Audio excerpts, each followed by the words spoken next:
Hi everyone. Somebody asked me a question, so I thought to make a short video on it.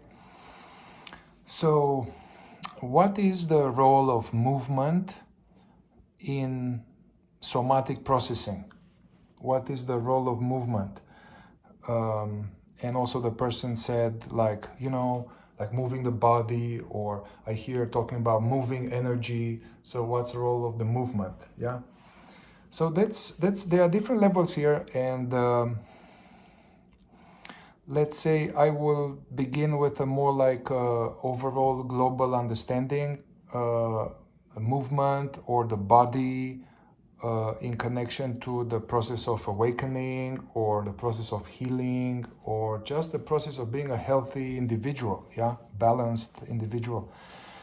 So even in regular talk therapy, regular mainstream psychotherapies, basically before doing any serious psychotherapeutical work or processing work, it's important to check this is called frontline intervention. So how is your sleep? How do you sleep?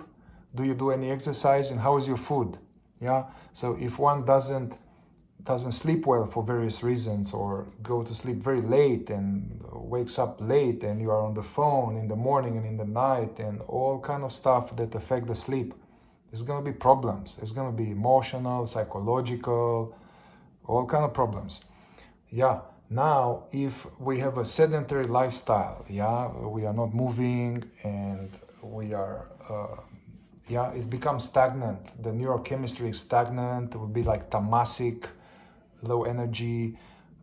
Body and mind and spirit are all one.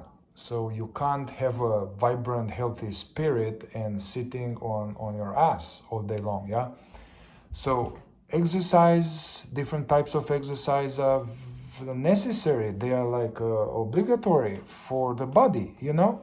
Look at dogs. You need to take them for a walk. If they don't go for a walk, they feel antsy, they feel sad, they feel depressed, they feel irritable.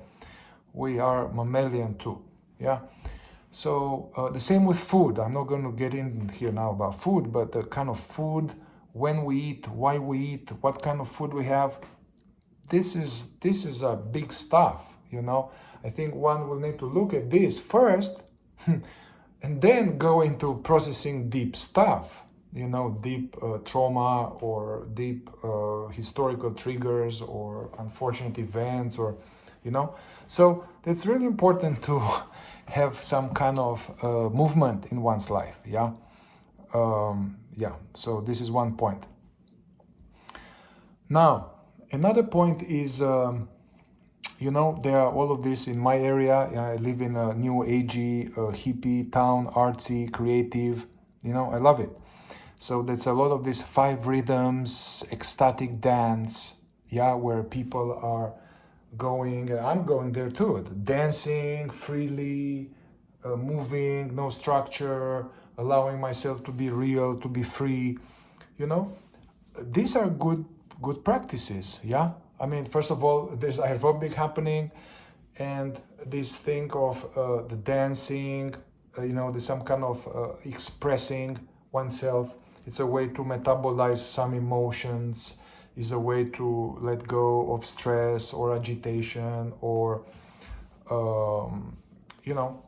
I used to go to ecstatic dance. Maybe I went for like 10 years now, and I will go there. And I remember first few years, I will feel very awkward and I will feel very uncomfortable, and my own pain body and my own material of I have to be in a certain way, I have to be nice, I have to be good, I have to be perfect, I have that people like me, I'm not safe.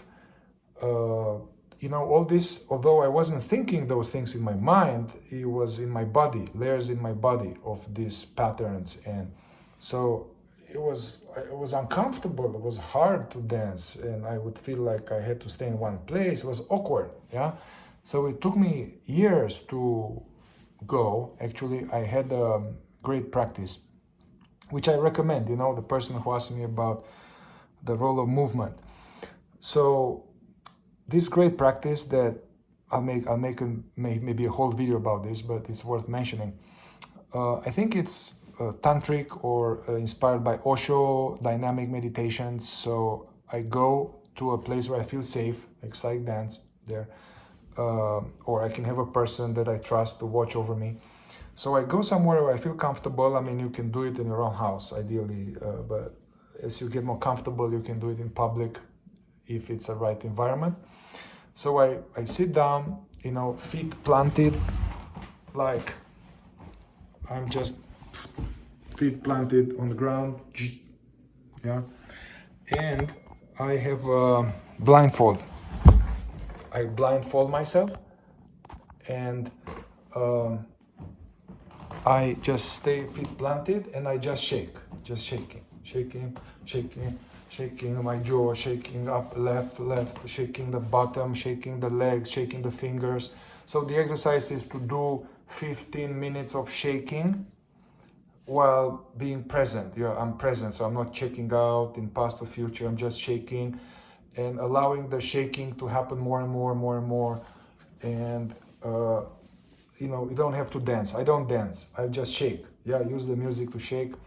Do this and stay very present. And allow, there are memories, images, feelings, stuff may come up through the shaking. Actually, it stirs our pain body, our cells. Actually, it's good for processing trauma or releasing some things. So I do this for 15 minutes and staying present, welcome and allow any images, memories. Sometimes, I have some mysterious deep sadness or some anger or fear coming up or insights. That's okay. Keep shaking it blindfolded. After 15 minutes, I just stop. Still, and just stand still. Yeah, feel the body, feel the energies. Staying present, even if people are dancing around you or music, stay still for maybe 2-3 minutes. Feel where you have energy, you stirred energy, you stirred emotions, yeah? Now the next phase, yeah? So shaking 15 minutes, maybe 3-4 minutes stillness, observe what's happening, stay present. Then next phase is to go into moving, dancing, dance, blindfolded, still blindfolded, stay blindfolded, but dance with the energy, follow the energy, and don't try to dance in a certain way. Okay, I'm doing bachata, or I have to look good, I have to do these moves. No. And after shaking and being inside, it will be more likely for you to be real rather than to do this fake stuff. So go into, see what your body wants to do and move and dance, feel, let the music and your energies take over and dance for like 10-15 minutes. 10-15 minutes blindfolded. Yeah, that's very good. Then you could, after all of that, sit down, zazen or meditation. Just being present, witnessing thoughts, feelings, energies, staying in the here and now, aware of being aware. Yeah, that's a good practice. Embodiment, movement, moving energy. So shaking 15 minutes, stillness 3-4 minutes, movement, and then meditation. This is a powerful thing. I used to do this for each time, every Tuesday when I go to a dance here, and after 5-6 years I could feel that I could embody this sense of inner freedom and wildness, and I don't care what people think of me. I don't care. Now I take off the blindfold, things change. Now again, some caring about what other people think and looking at people and this or that. But it was interesting, it was such an abrupt change from inner freedom and flow to worrying about image or how am I perceived.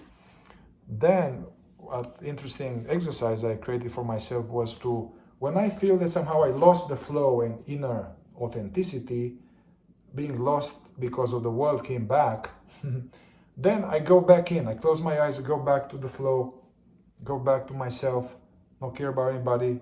Imagine that there's nobody there and I'm just free, I'm invisible. Then go back into a flow. Then I turn down the blindfold again. So I started to titrate, to somehow try to maintain this sense of inner authenticity, in touch with my energy, in touch with my body, in touch with the music, flowing, being being real, with the eyes open or closed. Yeah. So as soon as I open the eyes, you know, if I notice something, after some time I could maintain it. I could maintain this, okay, I'm with the eyes open, but I still don't care and I'm in the flow. Yeah.